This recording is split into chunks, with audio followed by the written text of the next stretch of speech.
organization of colonizers, aka white people, who are fighting for reparations for African people and for decolonization. Obviously, I'm a black person, that's undeniable. You can definitely see some gayness over here. But I'm also indigenous.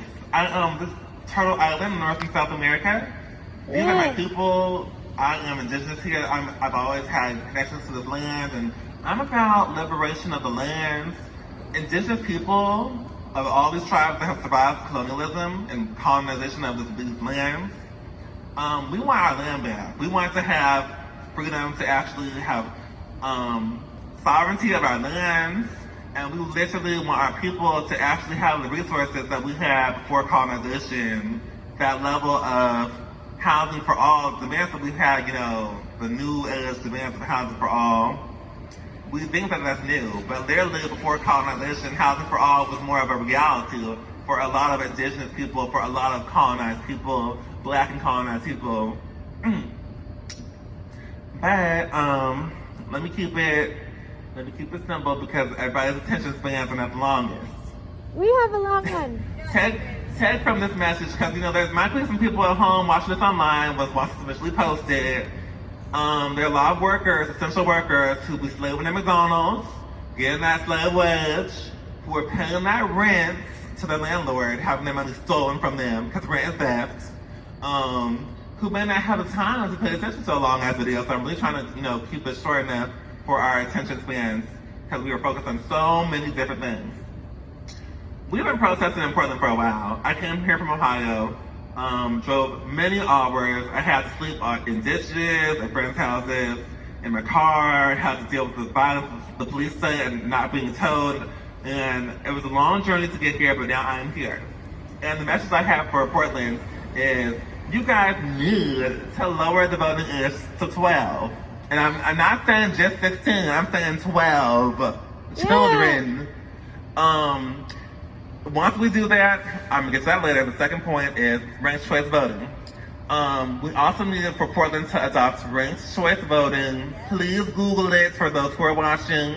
I will talk to the activists here and explain it more if you don't know about it, but Maine, a more conservative place, has already passed ranked choice voting statewide.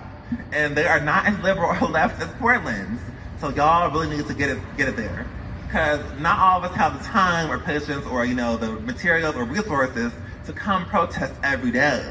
We need something that's going to be longer lasting, that's going to outlast. And then granted, I do hope that this goes beyond, just a protest. I hope that this creates a movement that lasts, that changes things, that goes beyond just the election system. I don't want kids to get caught up in the election system and think that just voting is going to change things. Of course not.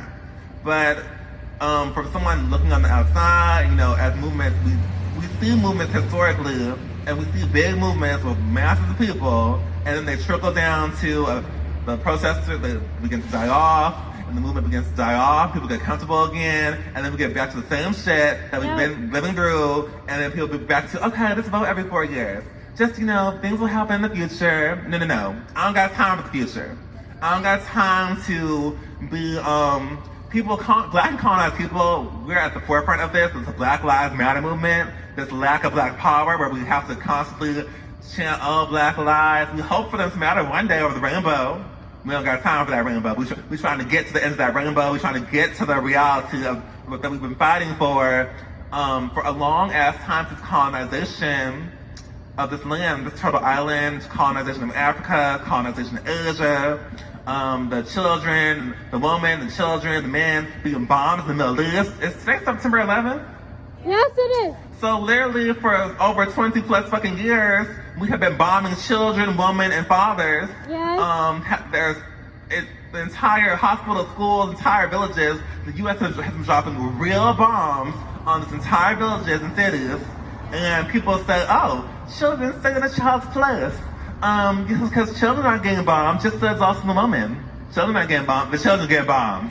The children are getting bombed, and the children need to have some type of control over the military, over the police that are bombing them. And the only ones who are going to have solidarity because all the children are children that got to speak for themselves. So we've been, when 2001, when we began this war continued this war, this colonization of the Middle East, I was like 12 years old. And the adults, the teachers, they're like, okay, the U.S. military, oh, they're bombing the terrorists. September 11th, the World Trade Center towers. My mom took me out of school. She was afraid the school would get bombed. But the reality is that my school was not bombed. No school in the United States of America had a military level bomb on them. No school in America. That's right. Or in any of the colonizer-controlled nations, the United States or Europe or anywhere where white power was a really big reality, which granted white power is a reality all over the world, but literally, but in the Middle East, schools are bombed. Right. They are bombed. And they've been bombed for the last 18, 20 plus years. Schools being bombed, hospitals being bombed, the water's not good, the water's poisoned, people are oppressed, and from 12 years old, they said, okay, little Daniel Tudor is my slave name, that's my sign name, that's my legal name. Back when I went by that, I don't anymore. I go by Eternally 12, Tree Hugger Mariah Carey, reincarnated, polyamorous one seeking for it with her husband, cyclist. Yeah. Rainbow album, sing your high note. Yeah. That's not my high note, I gotta get warmed up, but sing your high note if you got that high note, or sing that low note. Literally, for all that time, as a child, going through that and seeing, I saw the pictures of the bombs and everything else, and not being able to connect and being told, okay, that's the military, that's the police, they're doing their job, they're protecting us. But no, they're not protecting us. They're oppressing us just like they're oppressing them, they're oppressing us too. Because the kids that are being beat by the cops in schools, or being beat by their parents, or being beat by adults that, their parents are okay with, that happens because they say to the child, don't talk back, you need to shut the fuck up, you need to sit down and be quiet, get big. Sit down, be quiet, get big. And we continue that on when the police beat somebody. A lot of people keep that mentality to be like, okay, when the police tells you to shut the fuck up, you shut the fuck up. When the police beat your ass, you just take that fucking beating and you fight in court later. So we can continuing that mentality of disempowering people, telling them to shut the fuck up and wait till later, but we've been waiting till later for 600 plus years. Yeah. We're tired of waiting for later. Yes. So please, Portland, I already know this is a long ass video because I'm talking for a minute. We need to lower the voting age to 12, Portland. Y'all can do it. Y'all can do it this year. You don't gotta wait till next year. You don't gotta wait. The Portland City Council can do this right now. And ranked choice voting. They can do this right now. I have a YouTube channel, y'all. It's called Tree Hugger Power. I made a whole video 4 years ago about why we should evolve the vote to 12 to empower everybody so that way we can actually begin a process that will be self-sustaining. And granted, once we do these two things, it's not going to fix everything. It's not. But it will be steps that will be self-rolling so that we don't have to, it will be easier for activists like us to get in positions of power to get the changes that we want. These two things. So with that said, I just want to finish off with two hashtags.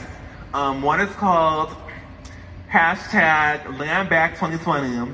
That's for colonized people of color, indigenous people on this turtle island and also across the world to get their land back. People in Africa, they want their land back, People in Africa literally, some of the colonized white people are like, if you don't like America, go back to Africa.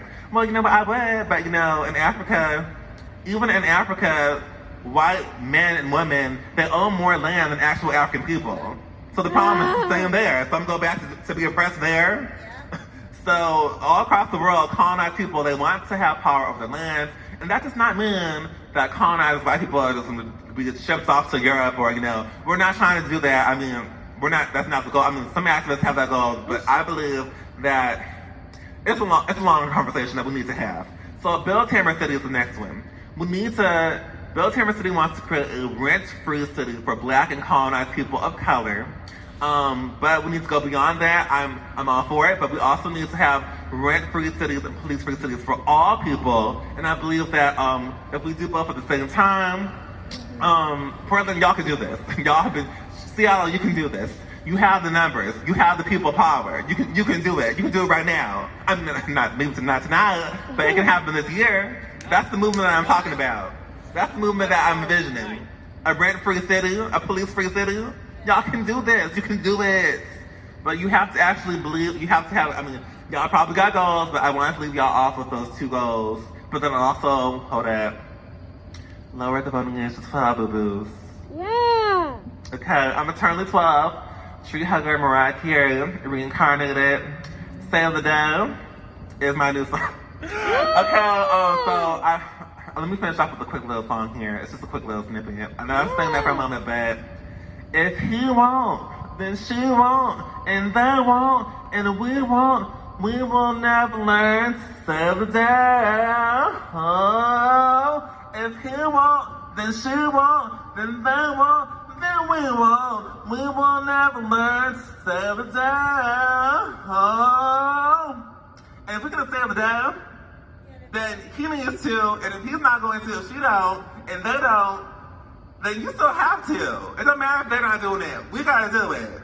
So please do it. Please believe that you can. Believe that we can. Yeah. We have to be brave enough to take these steps, because if he won't, we cannot continue to wait on him. We cannot continue to wait on her. We cannot continue to wait on them, because if we continue to wait, like our parents and the police told us, like Hillary Clinton and Donald Trump and the Democrat Republican monopoly, we continue to wait on them, we'll be waiting eternally. Yes. I'm not trying to be waiting for eternity. That's right. Okay, thank you. Thank you. Yeah. Thank you.